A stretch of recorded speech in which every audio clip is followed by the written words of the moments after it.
80s 90s കിഡ്സിനൊക്കെ nostalgic ആയിട്ടുള്ള ഒരു item കേട്ടോ ഇന്ന് ഞാൻ കാണിക്കാൻ പോണത്. ഈ ഒരു മിഠായി ഓർമ്മയുണ്ടോ? ഞങ്ങളൊക്കെ ചക്കക്കുരു മിഠായി എന്നാട്ടോ പറഞ്ഞിട്ടുണ്ടായിരുന്നത്. നിങ്ങളൊക്കെ എന്താ പറഞ്ഞിരുന്നതെന്നൊന്ന് പറയണേ. അപ്പോൾ ഇതാണ് എന്ന് റെഡിയാക്കി എടുക്കുന്നത്. 1.5 കപ്പ് മൈദ ഒരു ബൗളിലേക്ക് ഇട്ട് കൊടുക്കാം. അതിലേക്ക് 2.5 ടേബിൾ സ്പൂണ് സൺഫ്ലവർ ഓയിലും ഒരു 1/4 ടീസ്പൂണ് ഉപ്പും ചേർത്തിട്ട് നന്നായിട്ടൊന്ന് മിക്സ് ചെയ്തെടുക്കാം. അപ്പോൾ ഇതാ മിക്സ് ചെയ്തെടുത്തിട്ട് ഈ ഒരു പരുവാവുന്ന വരെ ചെയ്തെടുക്കണം കേട്ടോ. എന്നിട്ട് അതിലേക്ക് ആവശ്യത്തിനുള്ള വെള്ളം ചേർത്തിട്ട് ചപ്പാത്തിക്കൊക്കെ കുഴക്കുന്ന പോലെ നല്ല സോഫ്റ്റായിട്ട് തന്നെ ഒന്ന് കുഴച്ചെടുക്കണേ.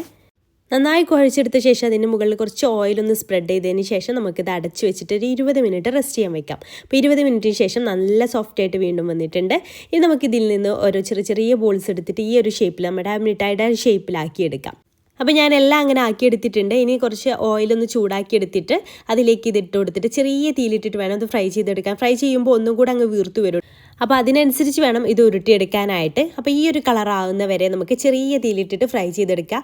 ഹൈ ഫ്ലെയിമിൽ ഇട്ടാലും ഉൾഭാഗം ശരിക്കും ക്രിസ്പി ആയിട്ട് കിട്ടൂല കേട്ടോ. അപ്പോൾ ചെറിയ തീയിലിട്ടിട്ട് വേണം ചെയ്തെടുക്കാൻ വേണ്ടി. അങ്ങനെ 2 ബാച്ചായിട്ട് ചെയ്തെടുത്ത ശേഷം ഒരു പാനിലേക്ക് 1/4 കപ്പ് പഞ്ചസാര 2 ടേബിൾ സ്പൂൺ വെള്ളവും ചേർത്തിട്ട് അതൊന്ന് കാരമലായിട്ട് വരുമ്പോൾ ആവശ്യമുണ്ടെങ്കിൽ മാത്രം 2 നുള്ള് റെഡ് ഫുഡ് കളർ കൂടെ ചേർത്തിട്ട് അതൊന്ന് കാരമലായിട്ട് അതിലേക്ക് ഈ ഒരു സ്നാക്സ് ഇട്ട് കൊടുക്കാം. എന്നിട്ട് നന്നായിട്ട് മിക്സ് ചെയ്ത് ഉടനെ തന്നെ ഒരു പ്ലേറ്റിലേക്ക് മാറ്റാം കേട്ടോ. പഞ്ചസാര കരിയാതെ ശ്രദ്ധിക്കണേ, ടേസ്റ്റ് തന്നെ അങ്ങ് മാറിപ്പോവും. എന്നിട്ട് നന്നായി തണുത്ത ശേഷം നമുക്ക് ബോട്ടിലൊക്കെ ആക്കിയിട്ട് സൂക്ഷിക്കാം.